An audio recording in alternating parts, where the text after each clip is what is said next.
Picture this for a second. A tennis stadium in downtown Toronto. A first-round match on a random Wednesday night. The kind of night that usually draws a scattering of diehards and a few curious tourists who wandered in off the street. And yet every single seat is gone, sold out. Not a ticket to be found anywhere. And the reason has nothing to do with rankings or trophies people already expect to see lifted. It has everything to do with one 21-year-old from the Philippines who hasn't even stepped onto that court yet. And here's the part that should stop you in your tracks. In the last 20 years, through the entire era of Roger Federer, Rafael Nadal, and Novak Djokovic, three men who between them redefined what greatness in tennis even looks like. None of them managed to sell out an opening Wednesday night session in Toronto. Only one player ever pulled that off before now, and that player was Serena Williams. So when word got out that this young woman, let's just call her Alex, had done what the sport's most decorated legends couldn't, the tennis world did a double take. Because this wasn't some marketing stunt or a lucky scheduling coincidence, this was raw, organic demand. Thousands of fans deciding almost overnight that they needed to be inside that stadium no matter what. And if you're wondering how someone who was barely a household name 12 months ago could suddenly outdraw icons of the sport, you're about to hear a story that's as much about a community finding its voice as it is about a tennis player finding her game. Because Alex didn't arrive in Toronto quietly, she arrived fresh off the most emotionally exhausting week of her career. A week that ended with her lifting her first ever WTA singles title, and somehow, less than 24 hours later, she was already being talked about as the biggest draw in the entire tournament. So let's rewind and figure out exactly how we got here. Because the road to this sold-out Wednesday night didn't start in Canada, it started thousands of miles away, in a story that Filipino families across the world had been waiting their entire lives to tell, according to Tennis Canada. Once the schedule dropped on Friday night, confirming that Alex would open her tournament in that Wednesday slot, ticket sales exploded. Somewhere around 3,100 seats moved almost immediately. And within days, every category of ticket for that session was gone. Not a single seat left. And if you think that sounds like an exaggeration, consider the context these tournaments actually operate under. The WTA now runs its biggest events, the 1,000-level tournaments, across 12 days instead of the shorter formats fans got used to in the past, which means first-round matches are usually treated as an afterthought. Low energy, half-empty stands, especially on a weeknight when most people are still finishing up work or getting kids to bed. And on top of that, the main stadium in Toronto doesn't even have a roof. So anyone showing up for an early evening match in early August is signing up for real heat, real humidity, the kind of conditions that usually keep casual fans at home in favor of watching from an air-conditioned living room. And yet, none of that mattered. The demand was so intense that organizers who thought they had learned every lesson about underestimating this player still found themselves stunned all over again. So what exactly is driving this? Well, part of the answer is simply geography and heart. The Greater Toronto Area is home to more than 250,000 people of Filipino descent, making it the single largest Filipino community anywhere in Canada. And if you widen that lens out to the entire province of Ontario, that number climbs even higher, past 360,000.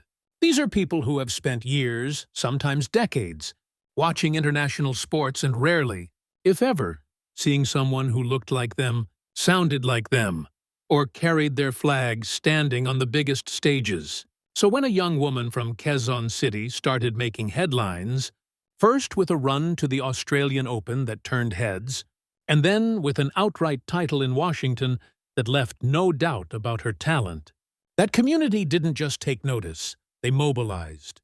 They bought tickets in numbers that stunned even seasoned tournament staff. Some fans have said they plan on driving 3, 4, even 5 hours just to be inside that arena for a single match. That's not casual fandom, that's devotion. That's a community treating a tennis match like a homecoming. And it's worth pausing here to really sit with that word, homecoming. Because that's exactly how it's being described by the people living it. One fan put it simply, saying that Alex is loved by absolutely everyone in their community, not just for what she does with a racket, but for the way she carries herself once she steps off the court. Humble, grounded, proud of where she comes from, and that authenticity is exactly what's turning a tennis match into something closer to a cultural moment. And this isn't even the first time her popularity has caused logistical headaches for tournament organizers. Rewind back to the Australian Open earlier this year, and you'll find a very similar scene playing out. Except that time, nobody was prepared for it. Alex's first-round match got placed on one of the smaller outside courts, the kind of court that holds a modest crowd under normal circumstances.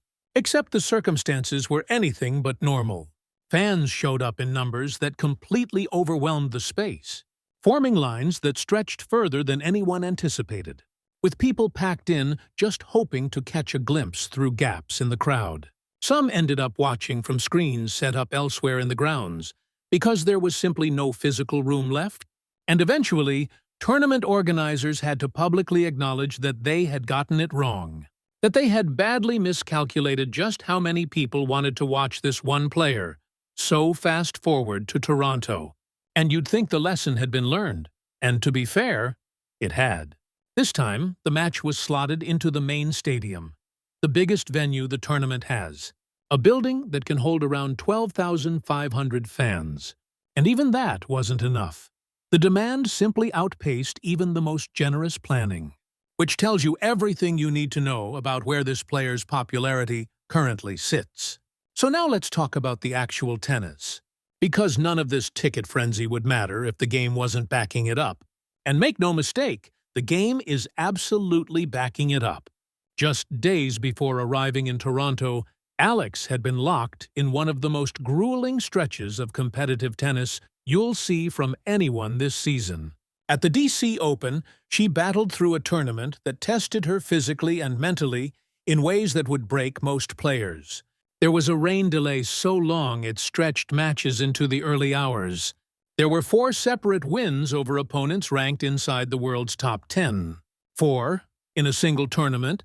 That's the kind of run that usually takes years to build a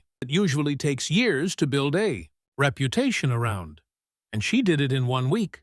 And then, to cap it off, her final against Jessica Pegula got interrupted by weather and had to be finished in the middle of the night.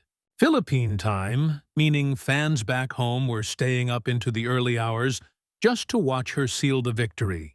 And when it was finally over, when she had actually won her first WTA Tour singles title, becoming the first Filipino player in history to do so, there wasn't much time to celebrate because, barely more than a day later, she needed to be ready to compete again, this time in Toronto, against a completely different opponent on a completely different surface, with almost no time to recover, no real window to process what she had just accomplished. And when asked about it afterward, she didn't dodge the difficulty of it. She openly admitted that finishing a rain-delayed final and immediately pivoting into a 1,000-level event back-to-back is something very few players in the sport have ever had to navigate. But here's the thing about Alex that keeps showing up in every single one of these stories. She doesn't just survive these stretches, she seems to come out of them sharper. She said herself that she finished the Washington tournament in better shape than she started it, which is a wild thing to say after 5 matches against elite competition, but it speaks to a mentality that's become her signature. Each match building on the last, each win teaching her something new about her own game. And that confidence is exactly what she's carrying into Toronto, because her draw here is not going to be easy, not even a little bit. Sitting in the lower half of the bracket, she's staring down a murderer's row of talent. The reigning Wimbledon champion is in that section. So is a top 12-ranked player with serious pedigree. So is another player ranked inside the world's top 15. And if she keeps winning, there's a very real possibility she runs into the Wimbledon champion in the 3rd round, a player who, worth noting, has actually beaten her twice already this season. including a tough loss back in Berlin, so this isn't a straightforward path by any means. This is a gauntlet. But if her run through Washington proved anything, it's that gauntlets don't seem to scare her anymore. And that brings us to the match. Everyone in that sold-out stadium actually came to see on opening night. Because her first-round opponent in Toronto isn't just some random name pulled out of a hat. It's a rematch, and not just any rematch. It's a grudge match against the exact player who handed her one of the most painful losses of her entire career, back in January at the Australian Open. On an outside court that couldn't hold the crowd trying to watch, Alex came out firing. She took the first set at love, 6-0. An absolutely dominant start that looked like it was heading toward a routine win. And then everything unraveled. Her opponent, an American with a game built on raw power, clawed her way back into it and eventually walked away with the win. 6-love, 6-3, 6-2 in the final 2 sets. A collapse that stung in a way that stuck with her for months. And now, 7 months later, that exact opponent is standing across the net again. Except this version of Alex bears almost no resemblance to the player who lost that day in Melbourne. In the time since that defeat, she has completely rebuilt her season. And the numbers back it up in a way that's honestly kind of staggering. 7 wins over top 10 opponents in 2026 alone. More than plenty of players manage across their entire careers. She's beaten an Olympic gold medalist, a defending champion, a 4-time Grand Slam winner, and the world's current number 3, all in the span of a few months. Her ranking has rocketed from outside the top 45 all the way up to a career high inside the top 20. She's crossed over $1 million in career prize money, and she's done all of it while becoming the first player from her country to ever win a title at this level. Meanwhile, her opponent for this rematch has also improved, climbing up the rankings herself, moving from outside the top 90 into the low 70s, which is genuinely solid progress. But when you put the two trajectories side by side, there's simply no comparison. One player is having a good season. The other is having the kind of season careers get defined by, and everybody involved knows it, including the American herself, who now has to find a way to summon whatever magic worked back in Melbourne against a completely different competitor. Because stylistically these two players could not be more different. Her opponent plays with pure power. Someone who's been clocked serving well over 125 miles an hour, numbers that put her in rare company, speeds that match some of the biggest servers the women's game has ever produced. While Alex plays a much more cerebral, tactical style, she's a lefty who relies on angles most players don't even see coming, relentless court coverage, and a level of consistency that slowly grinds opponents down rather than blowing them off the court. Back in Melbourne, that power ultimately overwhelmed her.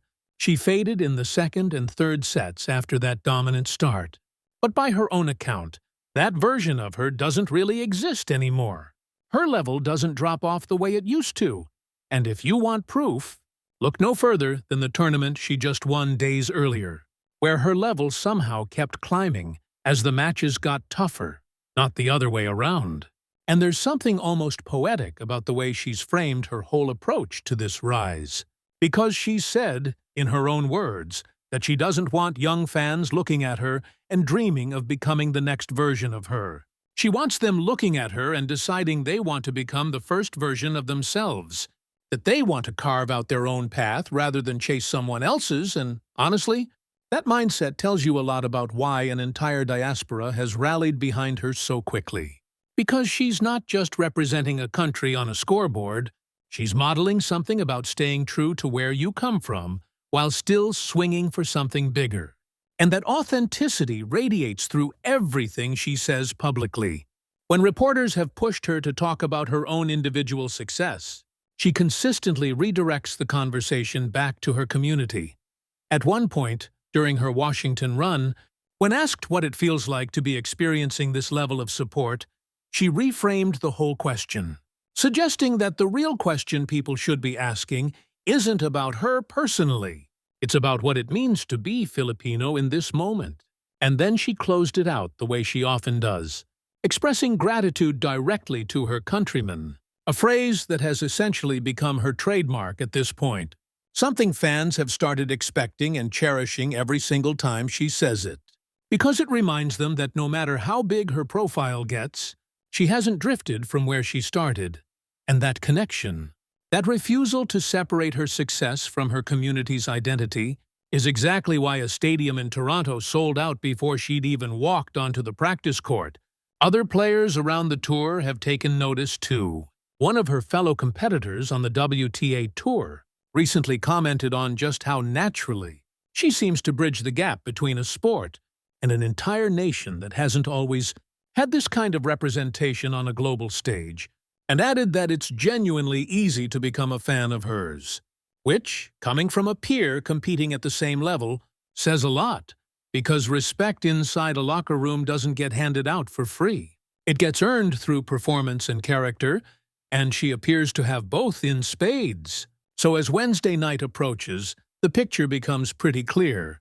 You've got a sold-out stadium in downtown Toronto, packed with a community that's been waiting generations for a moment exactly like this. You've got a 21-year-old walking in fresh off the biggest win of her career, running on fumes physically, but somehow riding a wave of momentum that seems to defy normal recovery timelines. And you've got a rematch loaded with emotional weight against the exact player who broke her heart on a court in Melbourne 7 months ago. This isn't just a first-round match anymore. It's redemption on the line. It's a test of whether a career-high ranking and a brand-new title can hold up under the pressure of a crowd this massive and this emotionally invested. And it's a preview of what could be an even bigger collision down the road if she manages to get through to the third round and run into that Wimbledon champion who's already beaten her twice this year. But Alex isn't looking that far ahead. Not publicly, anyway. She's made it clear that her focus is locked entirely on the opponent in front of her, on